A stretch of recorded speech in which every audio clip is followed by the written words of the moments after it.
Hey folks, Manu here with this week's Family Ministry Moment, back again in front of my shiny wall to talk to you about what's happening this week at church. We've got church happening at 10 o'clock this week because it is Communion Sunday, so join us for that. And following that, we're going to be having lunch with everyone as well. And at lunch, if you work with children or youth and you'd like to be trained about it, we've got our child lead protection training that's happening during lunch, kind of right after that. So make sure you're here this Sunday for Communion Sunday and for lunch, and to join us for the child lead protection training immediately following that.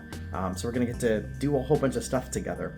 And this week for Lent, we're in the fourth week of Lent already, believe it or not, and we're focusing on being grateful. The scripture that you'll find today attached to this video that comes with our newsletter is about the prodigal son and the story. I'm sure you've probably heard of it. Jesus tells a story of a father and his two sons, and one younger son who decides to take his inheritance and run and just go and live his own life. And then he realizes pretty quickly that living his own life without the securities and the protections that he had living with his family and trying to figure things out when he didn't really have the training and the education to figure things out, or the means, meant things could fall apart. And they did drastically fall apart.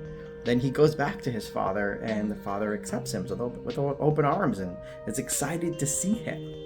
And it wasn't until the son took toll of everything around him and realized he had nothing else left that he went back to the father.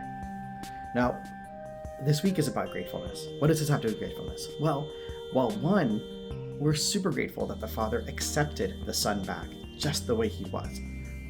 Messed up and broken and screwed it all up, lost everything, and yet the dad was like, you know what? You may have thrown away your inheritance, but you learned a valuable lesson. And that's the thing, isn't it? We need to be grateful for the lessons in life and the things that we have and the things that we get to do. I saw this TikTok the other day, because I am on TikTok. I saw this TikTok the other day, just was talking about how to be grateful for all the things that you have. It's kind of like, oh my gosh, I got to do the laundry every day. Well, at least I'm grateful that, one, I have a washer and a dryer in my house and I've got laundry to do. And, I've got to clean the house and I've got to take care of everything. I've got to do the dishes, or I've got a house that I can call my own and a place to sleep. It's comfortable and safe, and I've got dishes to eat on. I've got safety and security. I have to wake up every morning to take my daughter to school, but that's pretty cool.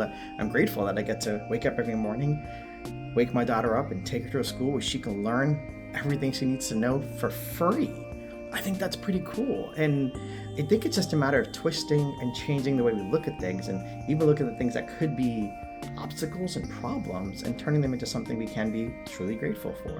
And I'm pretty sure the son was super grateful when he was accepted back into the father's arms. And he was just reminded of how much love has always been there. And I think we recognize that when we are grateful, we can be grateful and recognize for the love that's always been there.